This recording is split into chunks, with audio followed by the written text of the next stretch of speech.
Hello boys and girls, welcome to my channel. I'm PT, and for today what we have in here it is Hitman 2 2018. So this game it is developed by the EO Interactive, the same developers of the entire developers of the Hitman series. The Hitman series always was developed by EO Interactive, and there are also developers of some other games like Freedom Fighters from 2003, awesome game let me tell you. Probably a little bit too old for today, but it was a decent, very good game at the time. So Hitman 2 it is powered by Glacier 2 engine, the same engine as the first game, the first Hitman from some years ago. That was also forked to being the Dawn engine from Deus Ex Mankind Divided. So yeah, this is pretty much what Glacier 2 it is special at.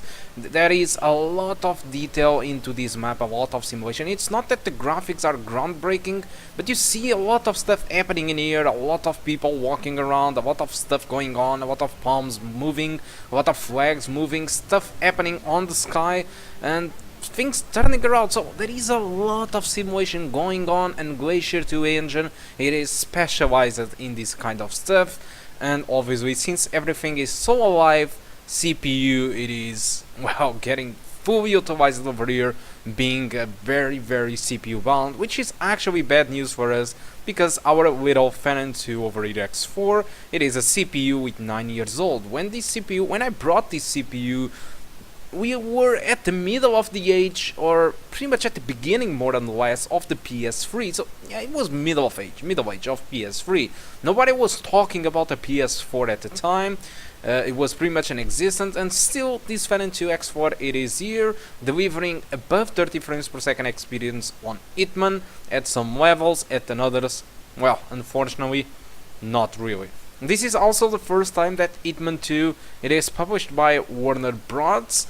Before it was developed, or I mean published by Square Enix, and Square Enix had kind of a partnership with AMD that kind of encouraged the developers to go on with the DirectX 12 patch or a DirectX 12 API, which actually did help a lot on the first Hitman, but unfortunately on Hitman 2 it is not available, only in DirectX 11, which penalties a little bit more the performance on the CPU front than with DirectX 12. As for the graphical settings, I'm using 1080p, level of details at median. Level details at median it is above the console experience. Console experience in this game uses pretty much between low and medium level of details. At least this is what Digital Foundry did analyze. I mean, texture quality we are using low settings. This is well below what consoles do offer. This is because we just have 2 gigabytes of VRAM. If you have an R7 370 with 4 gigabytes of VRAM, you can either use normal or high or whatever the game allows.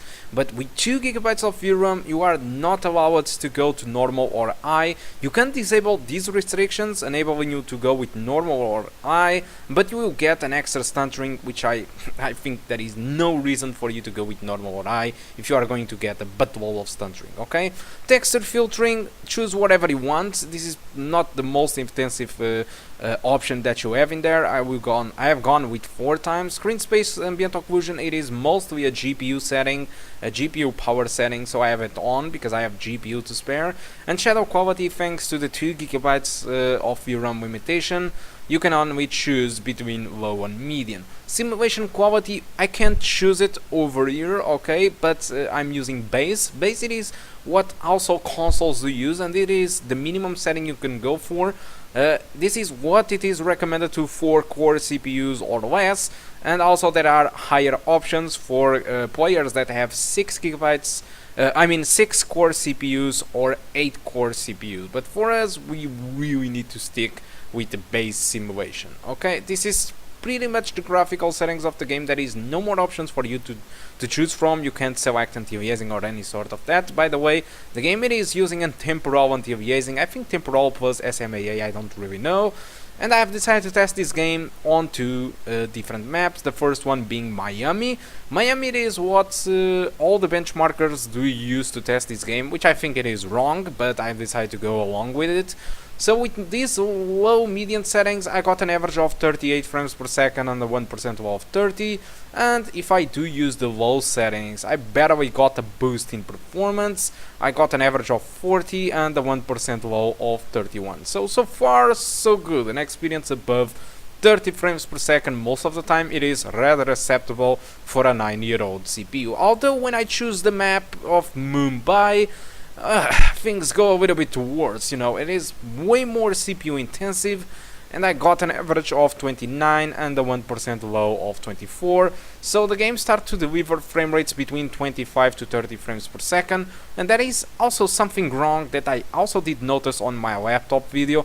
This game seems to have a weird big input lag when you are kind of holding the weapon, so everything seems very unresponsive. I know that Hitman, it is not about go there and kill anyone. It's not about the fact that you are going to be shooting people or not. This is about stealth and doing the most beautiful stealth you can do. There is a ton shitload of possibilities that you can do with this game. You are an assassin, okay, a stealthy assassin, and so it is not supposed for you to go guns blazing in this game. But anyway, none of the less, if anything goes wrong and you need to go guns blazing, unfortunately the performance suffers also a dip. I tested a little bit on Miami to shoot some people. Every person on the map started to stress out, and so my CPU. My CPU started to deliver less frame rate. Instead of having 30 frames per second, I started to have 25. So what this means is, if you shoot to the air or something, that the AI needs to trigger some collisions and some people running around, provoking a little bit more realistic simulation, what would be chaos. The CPU will also suffer a little bit to, you know, to simulate those events. So yeah, if you shoot to the air or something, you can expect the frame rate to dip down from 30 frames per second to something lower than that. Okay, it's just a warning, but this might not be an issue for most of the people, since you will be kind of being stealthy and doing a stealthy assassination. This is all this game it is about. But again, if you trigger into a shooting or something like that, you might run into issues with this game. Okay, so another thing that I want to point out is that AMD Radeon Relive, which I used to record in this game, causes a massive performance loss. This is because the game is already occupying the entire CPU, the graphic card is occupying the entire VRAM, so there is no space for recording, okay? And what happens is, when I do record alongside with the fact that the game is already being stressed out by my components, what happens is the recording causes more impact than the usual. So what you see on MS Afterburner on the upper left corner, it is all the details of the PC, but keep in mind that the frame rate, it is a tad lower than what in reality it is without recording. Okay, so I guess that's all that I want to talk about Hitman 2. You might ask yourself if I can recommend the game to be played like this. Yes, I can recommend you, okay, if you are not going to go guns blazing in this game, and you can expect Mumbai to run a little bit bad. I tried other maps and they were fine.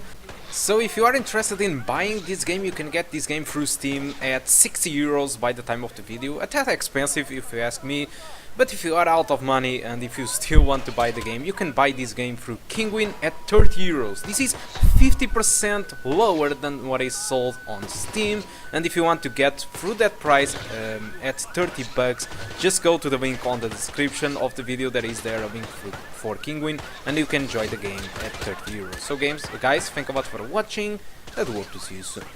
Goodbye.